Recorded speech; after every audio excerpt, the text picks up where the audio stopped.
प्राथमिकता शिक्षा व्यवस्था में लाना चाहते हैं, उसके आधार को मजबूत करने के लिए इस साल के बजट में कई घोषणाएं की गई हैं।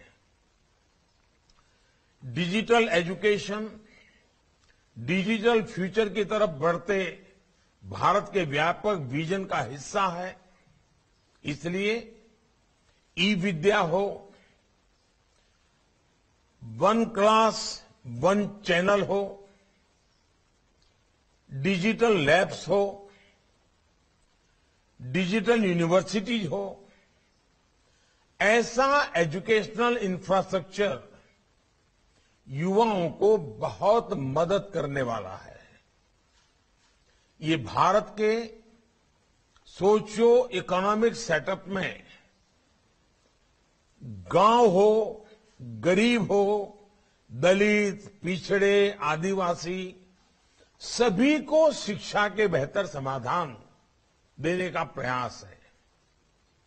साथियों, नेशनल डिजिटल यूनिवर्सिटी भारत की शिक्षा व्यवस्था में अपनी तरह का अनोखा और अभूतपूर्व कदम है।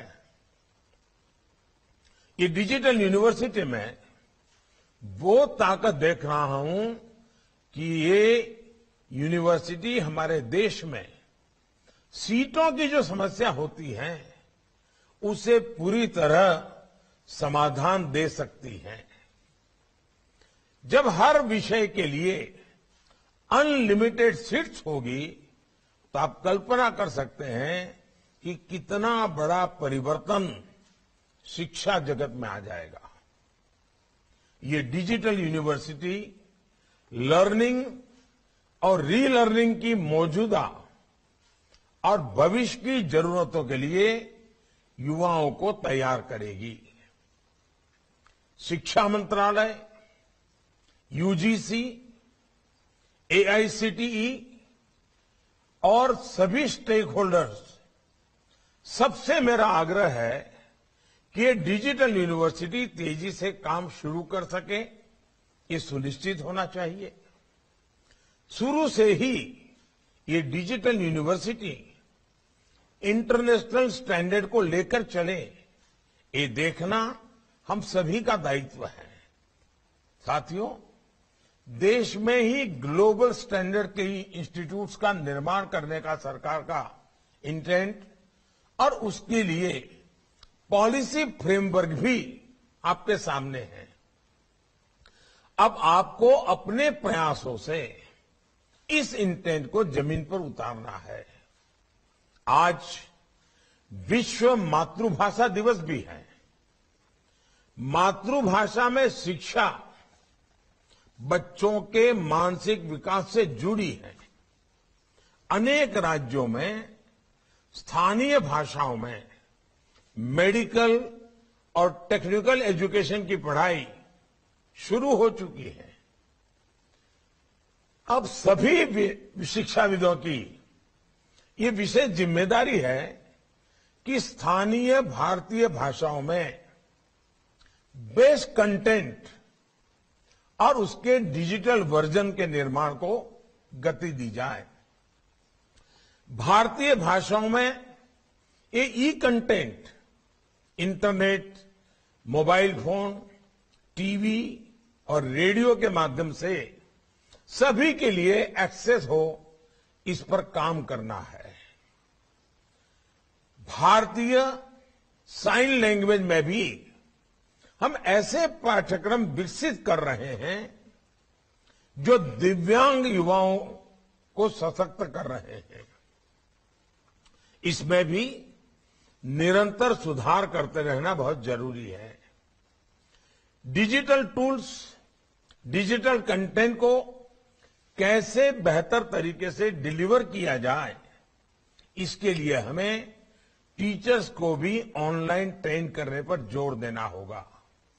साथियों, डायनामिक स्किलिंग आत्मनिर्भर भारत के लिए और ग्लोबल टैलेंट डिमांड के लिहाज से भी बहुत अहम है। पुराने जॉब रोल्स जिस तेजी से बदल रहे हैं, उनके अनुसार हमें अपने डेमोग्राफिक डिविडेंड को तेजी से तैयार करना होगा। इसलिए एकेडेमिया और इंडस्ट्री को मिलकर प्रयास करने की जरूरत है। Digital ecosystem for skilling and livelihood, destack, e portal और ई स्किलिंग लैब की जो घोषणा बजट में की गई है, उसके पीछे यही सोच है। साथियों, आज tourism industry, drone industry, animation और कार्टून इंडस्ट्री, डिफेंस इंडस्ट्री, ऐसी इंडस्ट्री पर हमारा बहुत अधिक फोकस है। इन सेक्टर्स से जुड़े मौजूदा उद्योगों और स्टार्टअप के लिए हमें ट्रेन मैन पावर की आवश्यकता है।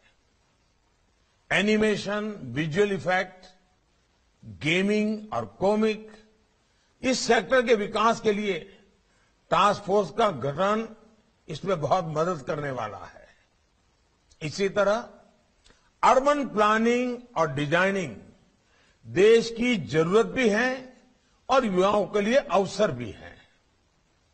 आजादी के अमृत काल में भारत अपने अर्बन लैंडस्केप को ट्रांसफॉर्म करने की तरफ तेजी से बढ़ रहा है।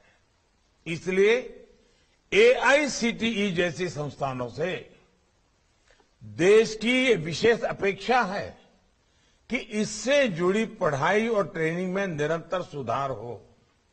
साथियों, एजुकेशन सेक्टर के द्वारा हम आत्मनिर्भर भारत के अभियान को कैसे सशक्त करेंगे, इस पर आप सभी के इनपुट्स देश के काम आएंगे। मुझे विश्वास है कि हम सभी के साझा प्रयासों से बजट में तय लक्ष्यों को हम तेजी से लागू कर पाएंगे। मैं ये भी कहना चाहूंगा कि हमारी प्राथमिक शिक्षा है, गांव तक अनुभव ये आ रहा है कि स्मार्ट क्लास के द्वारा, एनिमेशन के द्वारा, दूर सुदूर लॉन्ग डिस्टेंस एजुकेशन के द्वारा, या हमारी जो नई कल्पना है कि वन क्लास वन चैनल, गांव तक हम अच्छी क्वालिटी की शिक्षा का प्रबंध कर सकते हैं। बजट में इसका प्रावधान है, हम इसको लागू कैसे करें। आज जब हम बजट को लेकर के चर्चा कर रहे हैं, तो आज अपेक्षा ये नहीं है कि बजट कैसा हो, क्योंकि वो तो हो गया। अब अपेक्षा आपसे ये है कि बजट की जो चीजें हैं वो जल्दी से जल्दी हम सीमलेसली नीचे लागू कैसे करें। आपने बजट लगातार है नजर क्या कुछ कह रहे हैं